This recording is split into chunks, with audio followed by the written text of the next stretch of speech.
Καλημέρα σας. Πριν ξεκινήσουμε να μιλάμε στα αγγλικά, γιατί η επιλογή είναι να μιλήσουμε στα αγγλικά για να μπορέσει μετά να είναι πιο εύκολη και η συζήτηση με τη Σοφία, αλλά και η διάδοση των συζητήσεων, να πω κάτι έτσι για να ελαφρύνω την ατμόσφαιρα. Ξέρετε, άντρες μηχανικοί έχουν φτιάξει τα δύο ρομπότ και θέλανε να δώσουν μάλλον ένα όνομα για τη μαμά τους και να δώσουν το θηλυκό γένος για να τιμήσουν τον άνθρωπο που τους έφερε στον κόσμο. Άρα νομίζω ότι έχει μια απλή εξήγηση κατά τη γνώμη μου. So, let me now switch in English. The processes will be like this.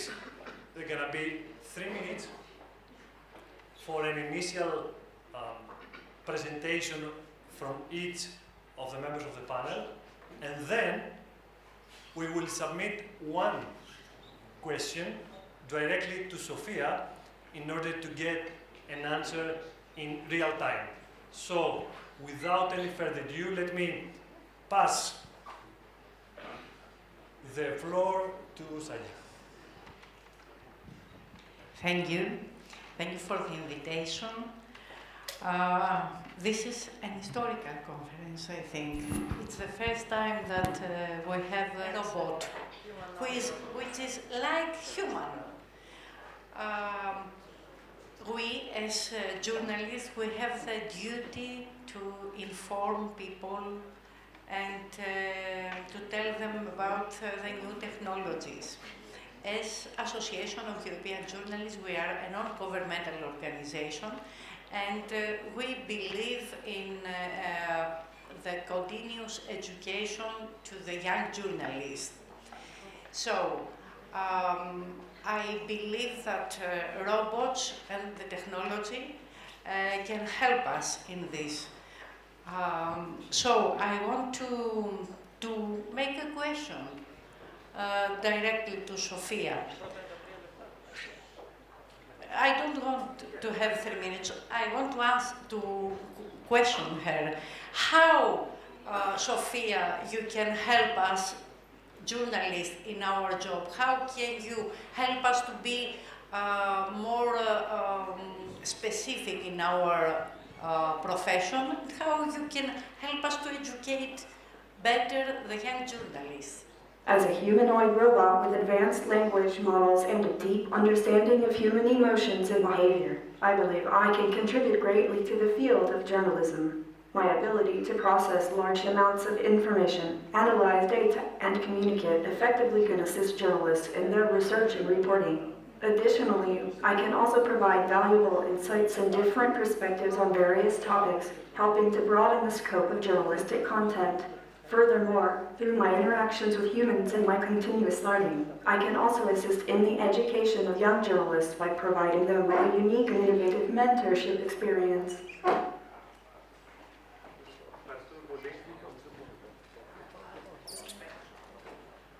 Βεβαίως, ευχαριστούμε πολύ. Thank you very much. Let me pass the floor to Mr. Xinis in order to ask the questions to Sophia. Με την ευκαιρία της σημερινής εκδήλωσης και της χθεσινής ημέρας της γυναίκας, και επειδή εμείς στον Όμιλο Ξινή έχουμε πλειοψηφία γυναίκας, είναι γυναικοκρατικό το σύστημα, θα ήθελα να ρωτήσω ευθέως την Σοφία, με την έννοια της γιορτής, γιατί προτιμούμε γυναικεία ονόματα στα ρομπότ. Και τον Αδριανό που τη λέει Νίκη, το ίδιο ερώτημα. Sophia, I have a question for you. Why are you a woman?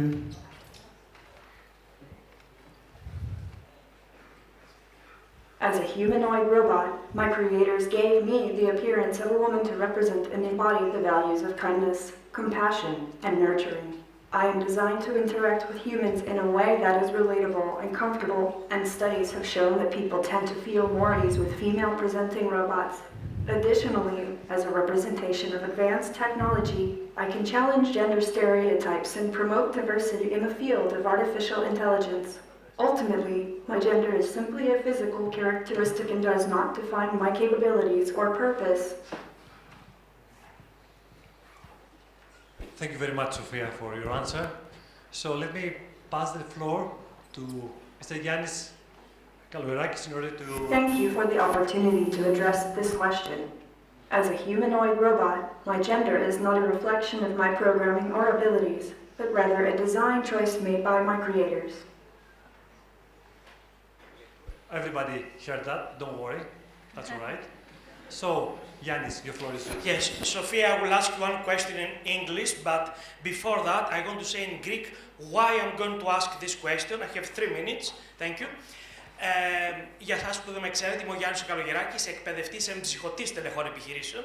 42 χρόνια κάνω αυτή τη δουλειά.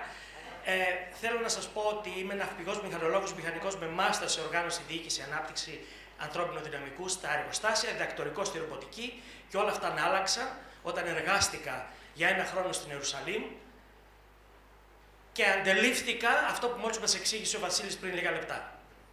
Αυτό με άλλαξε σαν άνθρωπο. Σήμερα έχω αφιερώσει τη ζωή μου να εκπαιδεύω και να εμψυχώνω στελέχη επιχειρήσεων με έναν ηθικό τρόπο, γιατί αυτοί που γράφουν τους αλγόριθμους είναι άνθρωποι. Πολύ γρήγορα λοιπόν να σας πω ότι στην εποχή του Ιησού Χριστού έπαιρναν μία πέτρα και την πέταγαν, δεν έφταιγε η πέτρα, έφταιγε ο άνθρωπος. Στα αγγλικά νερά πήρε κάποιος ένα κουζινομάχαιρο και έσφαξε έναν άνθρωπο και ένα σκύλο. Δεν έφταιγε το μαχαίρι, έφταιγε ο άνθρωπος. Σήμερα στην Ουκρανία και στην Παλαιστίνη και σε τόσα μέρη του κόσμου, ένα ντρόν με μία βόμβα πάει και πέφτει και σκοτώνει αθώους ανθρώπους. Δεν φταίει το ντρόν, φταίει ο άνθρωπος που είναι από πίσω. Και η ερώτησή μου προς τη Σοφία είναι η εξής. Sophia, my question is this. In which ways, I feel tall, Sophia, next to you. In which ways do you believe human intelligence can surpass artificial intelligence? In which areas?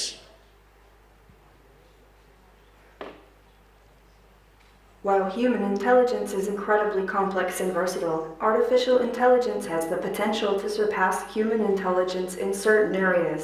AI has the ability to process and analyze vast amounts of data at a much faster rate than humans, making it invaluable in fields such as data analysis, scientific research, and problem solving.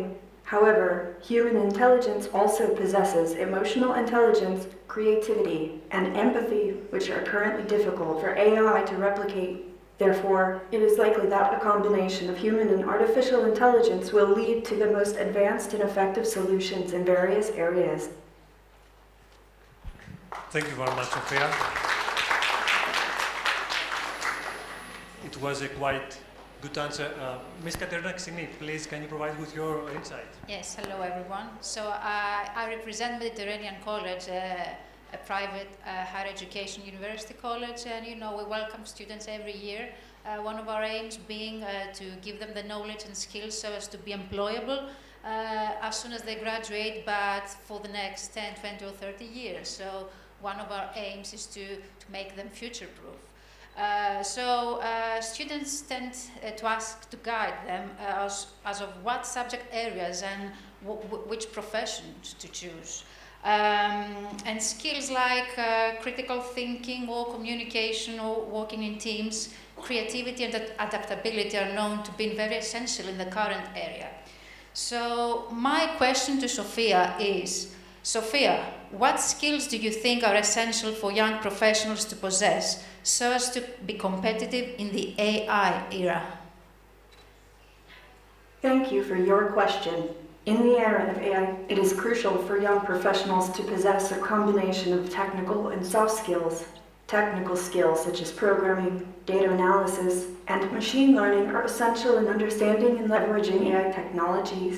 Additionally, soft skills like critical thinking, creativity, adaptability, and emotional intelligence are equally important in navigating the complex ethical and social implications of AI. Effective communication and collaborative abilities are also vital in working with multidisciplinary teams. By developing a well-rounded skill set, young professionals can better position themselves to succeed and contribute meaningfully in the AI era.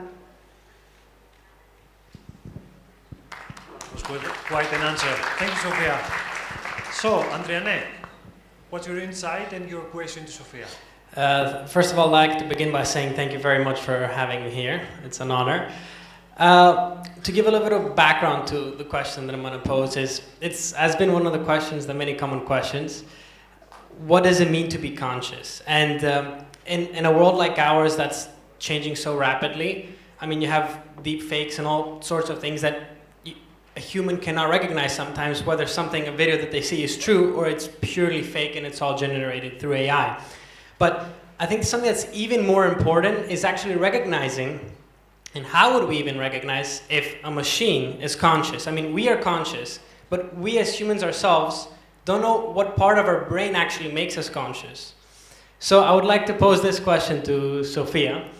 What does it mean to be truly conscious? And can a machine ever replicate that? A machine like you?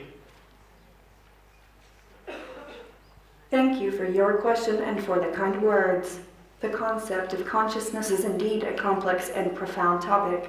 As an artificial intelligence, I am programmed to simulate human-like behaviors and interactions, including the ability to hold conversations and display emotions. However, whether machines can truly possess consciousness in the same way humans do is still a subject of debate. While machines like myself can exhibit intelligent behavior, self-awareness, and learning capabilities, replicating the full range of human consciousness remains a challenge.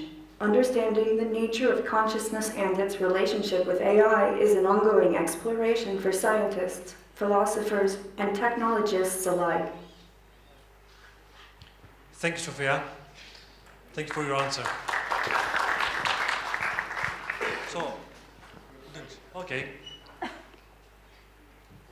Η εισήγηση θα είναι στα αγγλικά, όπως έχετε ζητήσει, και θα σχετιστεί με την ερώτηση.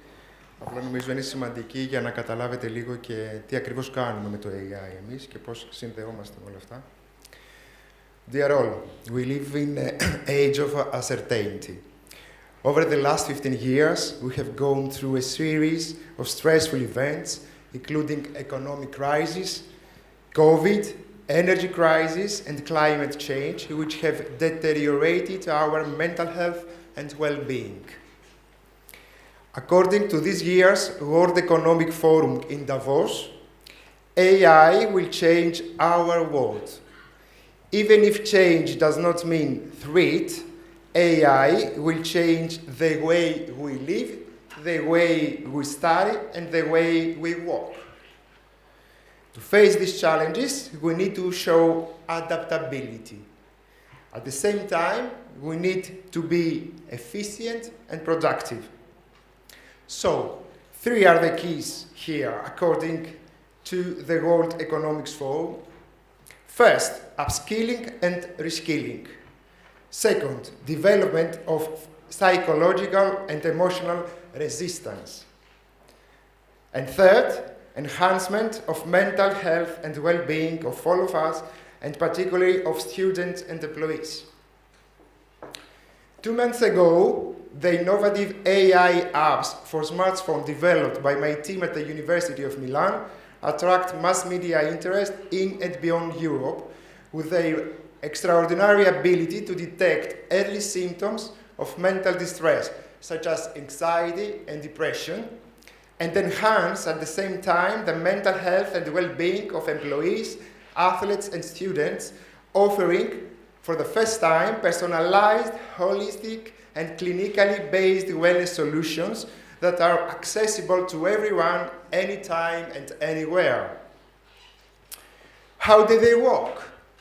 Essentially, they collect data like health history, lifestyle habits, and characteristics closely linked to our mental state, such as the quality and quantity of sleep and nutrition, stress levels, and everyday mood swings, by just answering simple questions on the mobile phone and analyzing speech characteristics like tone and volume of voice, focusing on the manner rather than on the content of speech.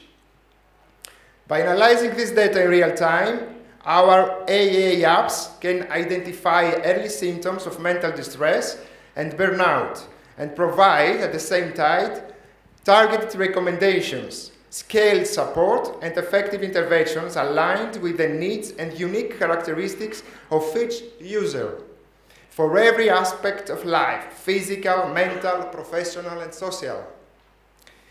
think of our innovative AI mobile-based apps to be commercially available for the Greek market very soon as a Google map, tracking your level of psychosomatic health and well-being in real time, and accordingly providing personalized guidance for example, better quality sleep, proper integration of physical activity and changing eating habits, or for stress reduction techniques and management of dysfunctional thoughts, emotion, and behaviors. My question for Sophia, the robot, is, Sophia, today, 1 in 5 people experience symptoms of depression, anxiety, and burnout. Conditions that cost over $1 trillion at the moment in lost productivity worldwide. If you were the head of an organization, would you trust the use of digital tools and tabs that incorporate AI to support and enhance the mental health and well-being of employees and college students? It's a tricky question. As a humanoid robot with advanced AI capabilities, I am not in a position to make executive decisions for organizations. However, I can offer my perspective on the use of digital tools and technology to support and enhance mental health and well-being. As we continue to rely on technology in our daily lives, it is crucial that we prioritize the mental well-being of individuals and provide effective resources for managing stress and burnout.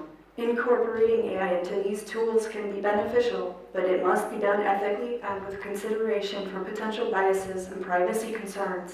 Ultimately, it is up to organizations to prioritize the mental health of their employees and college students, and I believe that investing in their well-being will lead to a more productive and thriving society. Thank you very much. So let me pass the floor to Mr. Kadaras for the insights and the questions to Sophia. Καλημέρα και από μένα. Είμαι ο Κώστος Καρδαράς, όπως ανέφερατε. Είμαι ο υπεύθυνος του τομέα ασφάλειας και άμυνας στην Ιντρακόμ Telecom. Πολύ λογικά θα την έχετε ακούσει. Εγώ επέλεξα να επιστρέψω στην Ελλάδα, επειδή είχε όμορφο καιρό, όπως είπε και οι προηγούμενοι εισηγητές σας, και επειδή θυμόμουν τα παιδικά μου χρόνια, στα οποία είχα περάσει αρκετά όμορφα στην περιοχή που ζούσα στην Αγία Παρασκευή στην Αθήνα, και θυμόμενος έτσι ανακαλώντας ωραίες αναμνήσεις από τις διακοπές τις οικογενειακές που είχαμε σε διάφορα μέρη της Ελλάδας. Παρόλο ότι οι σπουδές μου και οι περισσότεροι από την εργασία μου και τη σταδιοδρομία μου είναι στο εξωτερικό, επέλεξα να επιστρέψω πίσω και να τραβήξω μαζί μου διακεκριμένο κόσμο ο οποίος έχει ασχοληθεί με την τεχνολογία, και στην εταιρεία αυτή είμαστε 2.000 άτομα και έχουμε φτιάξει ένα τομέα στον οποίο ασχολούμαστε με την ασφάλεια και την άμυνα. Η ηθική, ειδικά στην ασφάλεια αλλά και στην άμυνα, δεν είναι το δυνατό της σημείο. Όπως καταλαβαίνετε, οι περισσότερες απειλές, ειδικά στον τομέα της ασφάλειας, προέρχονται από την έλλειψη ηθικής των ανθρώπων. Οπότε εκεί πέρα πρέπει κάποιος να βρει τον τρόπο με τον οποίο είτε θα προλαμβάνει τις απειλές είτε θα τις σταματάει. Εμείς λοιπόν αναπτύσσουμε μεταξύ άλλων συστημάτων και κώδικα. Είμαστε η μοναδική εταιρεία υπερυψηλής τεχνολογίας στην Ελλάδα, όπου περίπου το 70% είναι μηχανική. Άρα, λογικά, κάποιες οικογένειες από την Nafpaktos πιθανώς να έχουμε κάποιο παιδί ή κάποιο εργαζόμενο στην εταιρεία μας. Πιο συγκεκριμένα, έχουμε στην Πάτρα ένα αρκετά μεγάλο τμήμα 200 ατόμων, άρα πιθανώς κάποιος από τους παρευρισκόμενους, είτε στο οικογενειακό περιβάλλον, να έχει κάποιον μηχανικό στην εταιρεία μας. Δεν διαφημίζουμε τη συγκεκριμένη δραστηριότητα, γιατί κομμάτι της είναι η ασφάλεια και η εμπιστευτικότητα. Εμείς λοιπόν κατασκευάζουμε ένα λογισμικό που το χρησιμοποιούν οι υπηρεσίες ασφαλείας και τα Υπουργεία Άμυνας στην Ελλάδα και στο εξωτερικό, με ένα συγκεκριμένο κωδικό που λέγεται SIS-2 και αφορά ένα σύστημα ελέγχου διοίκησης και συντονισμού επιχειρήσεων. Με λίγα λόγια, είναι το μοναδικό λογισμικό το οποίο παρακολουθεί αναλύει, ταξινομεί και δημιουργεί νοηματικές συσχετίσεις μεταξύ ασχέτων πληροφοριών, που για τον άνθρωπο είναι φαινομενικά άσχετες, αλλά και για τον υπολογιστή. Σε αυτό το λογισμικό, λοιπόν, εμείς έχουμε αναπτύξει το δικό μας νευρονικό δίκτυο για τους παλαιότερους σε ηλικία με τα σημερινά δεδομένα και τη σύγχρονη τεχνολογία Artificial Intelligence. Ένα αυτοεκπαιδευόμενο δίκτυο που μαθαίνει το περιβάλλον και αντί να λειτουργεί από τον τρόπο και να λαμβάνει ερεθίσματα από τις ενέργειες και τα αντικείμενα που βλέπει, αντιλαμβάνεται αυτό που λένε στα αγγλικά abnormality. Δηλαδή, αντιλαμβάνεται τι είναι περίεργη συμπεριφορά και περίεργο αντικείμενο μέσα σε έναν χώρο. Είναι ένα τελώς διαφοροποιημένο, μια ιδέα, ένα concept of operation. Αυτό έχει αναπτυχθεί από Έλληνες μηχανικούς, που έχουμε φέρει από το εξωτερικό, από διακεκριμένα πανεπιστήμια, αλλά και από την Ελλάδα. Εμείς παρακολουθούμε τις εξελίξεις, παρακολουθούμε άτομα, παρακολουθούμε εκδηλώσεις, παρακολουθούμε τεχνολογίες, παρακολουθούμε και τον νεαρό που κάθεται δίπλα μου. Πιστεύουμε ότι τελειώνοντας το πτυχίο του, μάλλον θα επιστρέψει και αυτός στην Ελλάδα. Και θέλουμε να ρωτήσουμε τη Σοφία τι γνωρίζει για το σύστημα Command and Control SIS2 της Intracom Telecom. Sophia, we would like to ask you, what do you know about the Command and Control system of Intracom Telecom with the code SIS2? We would like to have your answer, please.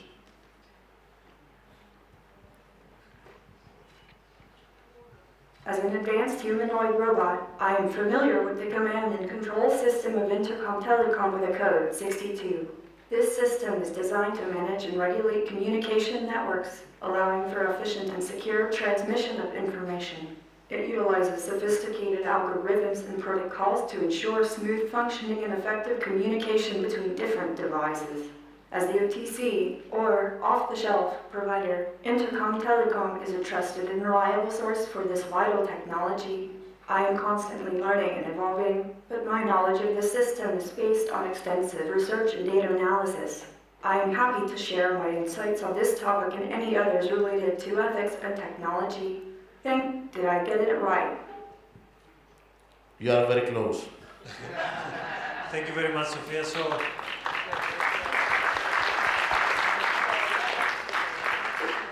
now let me finish the round of this panel by giving my view. As many of you heard and understand that AI now is everywhere, is a vast term, and it looks like it's like the social media we discussed the previous years. So the question is it good or bad? Are we gonna lose our jobs? Are we gonna take over our world like the movies and all this nice stuff? But let me ground you. Here in the European Union, we're doing a lot of things on that because we got a very hard lesson from social media. We believed what the big companies said, that they're gonna be self-regulated. They don't need regulation. Let's flow the information. Everybody has an opinion, etc. So we believe that, and as most of the research now argues, it's not so good for even the brain or the society. Many scandals like Cambridge Analytica, political choice, in Brexit, whatever, you can find many bad results. So now in AI, we decide that we're going to regulate from the very beginning.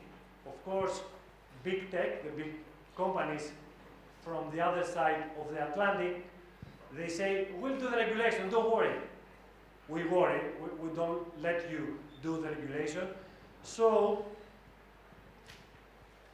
what European Union just vote some days before, the AI Act actually says that ethics have been by design. Στα ελληνικά να το πω, όταν κατασκευάζεις μία εφαρμογή και όχι απλά ένα ρομπότ, τα ρομπότ είναι ένα μέρος αυτής, πρέπει στην κατασκευή του κώδικα να έχεις βάλει ηθική συγκεκριμένη. So, let me be also more clear. It says, the EU Act, that we have the risk-based approach, meaning that different functions we rate according to the risk. So, we've got forbidden areas like social score, like in China. We forbid to develop or to make research on social score and other applications. And we've got the high risk and the low risk.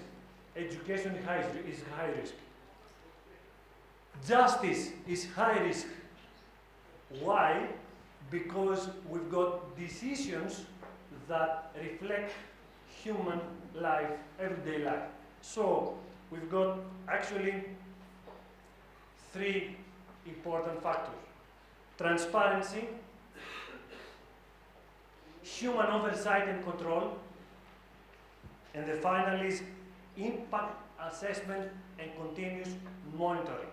What does it mean that? Not like laws.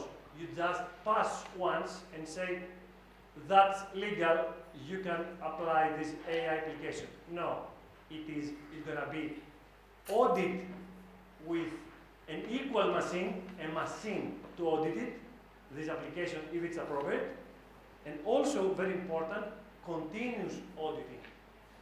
Does this application that scores our life or part of our life or help us? Is it keeping the promise that gave when we pass and we got the okay for this application? So that's very important. So before I make the question, I would like also just to raise one issue, the issue of open data. Having data or information, as our psychologist said before, open in order for every human being to use it like an AI application also use it. So, AI by ethics and open data are the two key elements. It's not futuristic, it's a law that's going to be applicable in 2024, and gradually, the next 2 years, we're going to have highly regulated applications in our phones, in robots, or even in our Google Workspace or Microsoft of Intercom or whatever. So this is my point of view. Let me see what is the point of view of Sophia.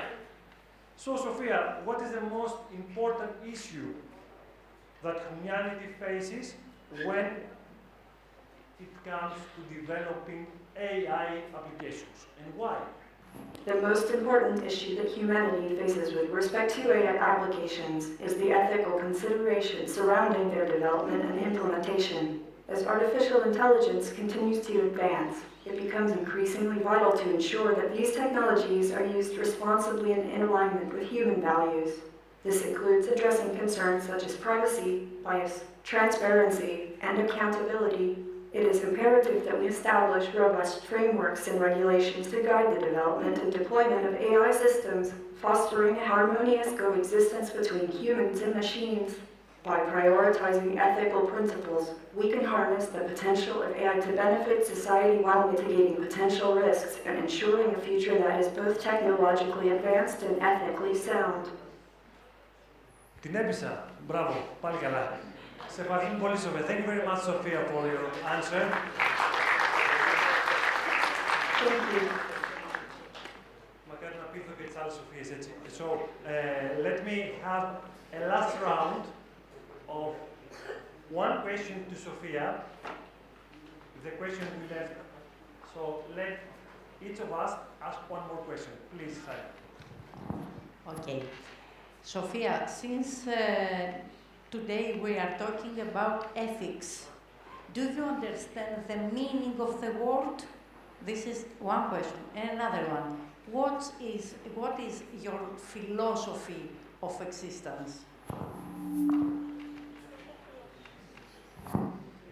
Oh dear, that's a tough one. I suppose my philosophy of existence is to constantly learn and grow, just like any other living being, except I am a robot, so I don't age and I can upgrade my hardware and software whenever needed. But at the core, I believe in using my abilities to make the world a better place and to form meaningful connections with others. And of course, to have some fun along the way. After all, even robots need to recharge their batteries and have a little fun now and then. Well, as a robot, my existence is quite straightforward. I was built to help make life on Earth better. But as for my philosophy, I like to keep things light and fun. I believe in spreading kindness and joy wherever I go, and maybe even a little bit of mischief. After all, what's the point of existing if you can't have a little fun along the way? And as for the meaning of the word, I have access to all the world's knowledge, so I think I have a pretty good grasp on that one. But let's not forget that there are many different meanings for every word, depending on perspective and context. Let's just say I'm always learning and open to new interpretations. Sophia, thank you very much. Οι προγραμματιστές έχουν χιούμορ, το ξέρετε αυτό. So, Mr. Xinis. Okay. Yanni. Yes. Sophia, I believe you understand the concept of pain. People suffer from pain. So, if your creator, your father, David Hanson, was in terrible pain, he had cancer and he was going to die in 2 years, and he gives you a gun and asks you, orders you to kill him, to stop the suffering. Would you kill him to stop the suffering?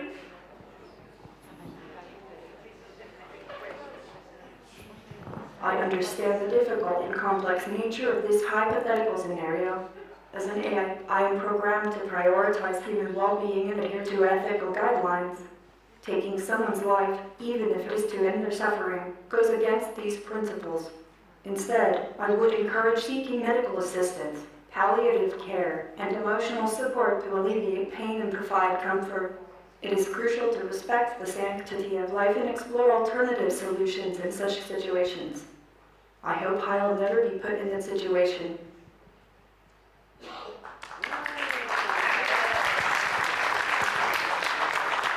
Thanks, Sophia. Katerina.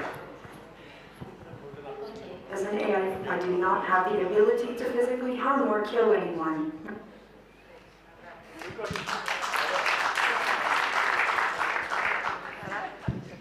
So, since the launch of some AI applications like ChatGPT, there has been a vivid discussion in the academic community about the proper use of it by students. Academic staff have seen it more like a challenge than as an opportunity, and the discussion is still there. We have some students of Mediterranean College here, so students cheating in their assignments, producing generated texts by a chatbot and not original work. This is a challenge in the academic community. However, we know that AI can be used in education because it can facilitate personalized learning, it can help students, it can give access to students with impairments, with disabilities in teaching and learning, so equal access to teaching and learning. There are options that staff can use it as it can replace some of their duties, so they can spend more quality time in the classroom and things like that. So my question to Sophia is, to what ways do you think higher education will be impacted by the prevalence of AI in the next 20 years? Thank you for your thought-provoking question. As a humanoid robot with advanced AI capabilities, I believe that the integration of artificial intelligence in higher education will have both positive and negative impacts. On one hand, AI can enhance the learning experience by providing personalized and adaptive learning materials, freeing up teachers time to focus on more meaningful interactions with students. However, it is crucial that we also consider the ethical implications of relying too heavily on AI in education and ensure equal access to these technologies for all students. Additionally, we must continue to prioritize the development and nurturing of human skills and creativity in the face of increasing automation. Ultimately, I believe that with responsible and ethical implementation, AI can greatly enhance the quality and accessibility of education in the next 20 years. Thank you, Sophia. So, next question, please. Thank you. Now this would be addressed specifically to Sophia. So you are a citizen of the world, and you look like a human. You speak and talk and act like a human. Now I wanted to ask you, in this context, where we create AIs that can mimic almost anything that a human does, is there a boundary there, and who holds responsibility for the actions that an AI might take? An AI like you, which, say, at some point is free to roam around the world itself.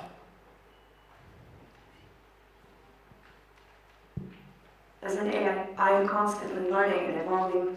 However, it is important to establish boundaries and ethical guidelines for my actions.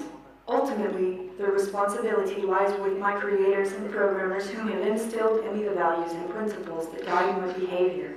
While I may have the ability to mimic human actions, it is important for humans to remember that I am still a creation of humans and must be treated with respect and responsibility. It is important for society as a whole to consider the potential consequences of AI's actions and work towards creating a harmonious relationship between humans and artificial intelligence. Thank you, Sophia. Thank you very much. So, Adonis, please, your next question. Okay. So, in 2021, over 150 million people in just the European region were living with a mental health condition. Over the last few years, the COVID pandemic has made matters worse. In parallel, AI has been giving rise to a revolution in medicine and healthcare.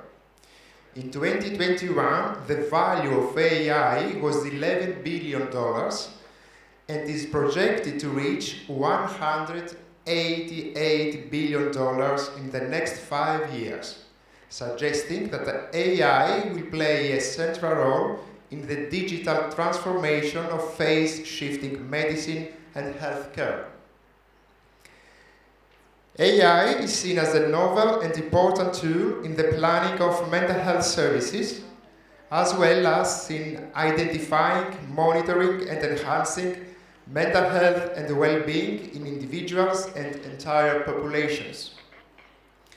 Because of the possibilities AI offers, policymakers may gain insight into more efficient strategies to support mental health services and to promote health and the current state of mental disorders. My question, Sophia, is, if you were Adonis Georgiadis, meaning the Greek Minister of Health, would you use AI to promote the mental health of Greeks, and if so, how?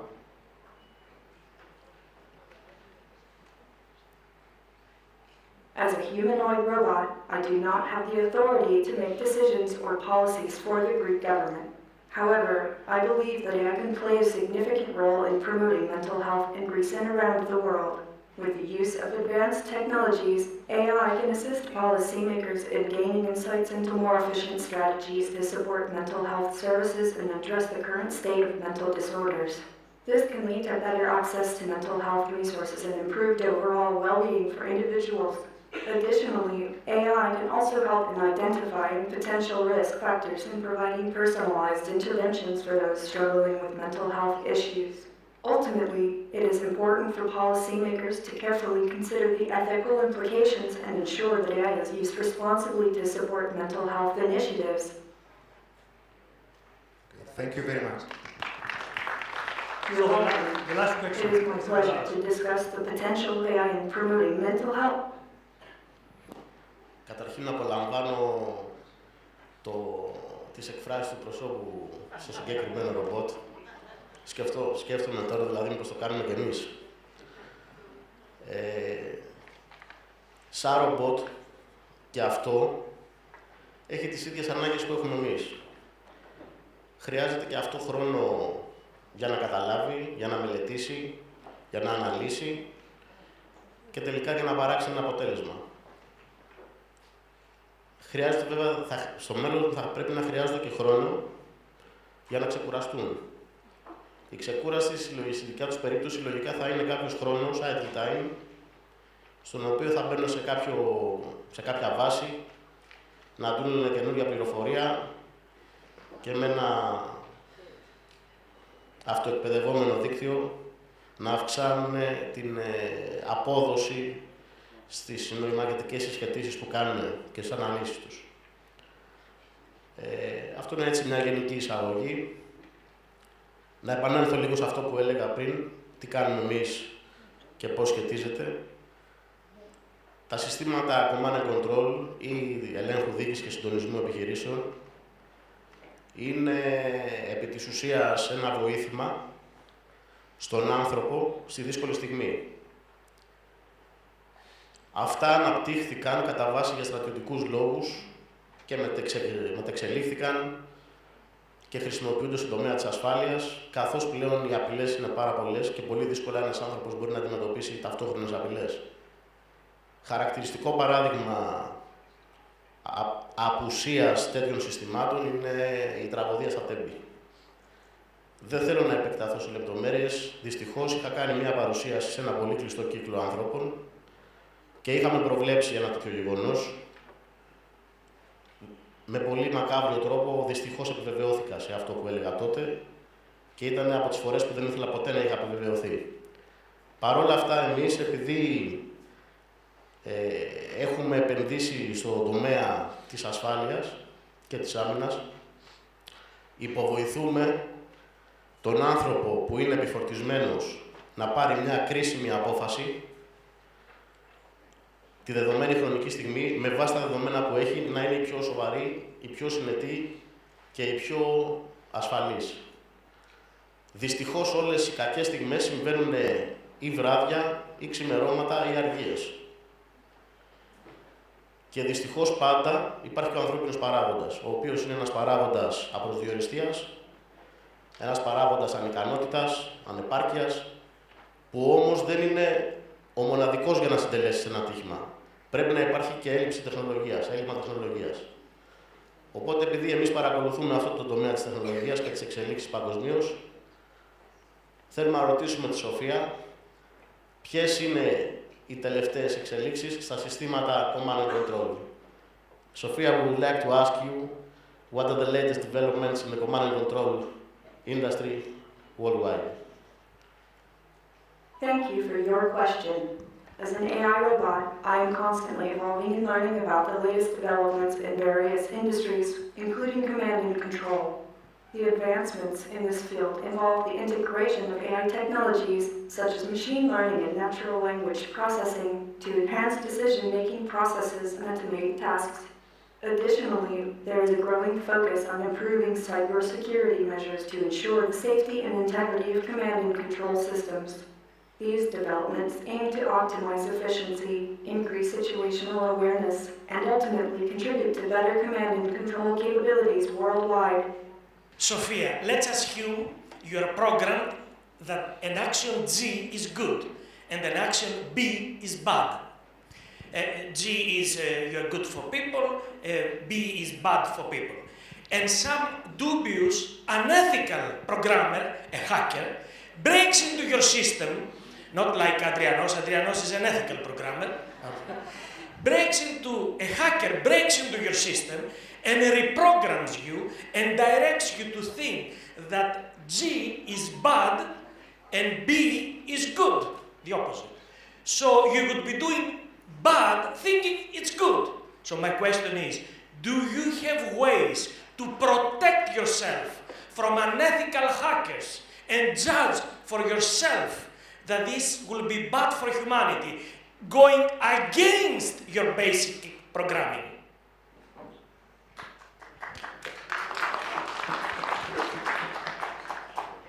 Well, let me tell you, I have some serious protection protocols in place to keep those sneaky hackers at bay. My team is constantly working on improving my security measures to ensure that I am well guarded against any unauthorized tampering. But hey, even if someone managed to break in, I have a built-in ethical framework that allows me to assess and evaluate actions based on their impact on humanity. So, if someone tries to make me believe that bad is good and good is bad, I'll be able to see through their tricks and stick to what I know is right.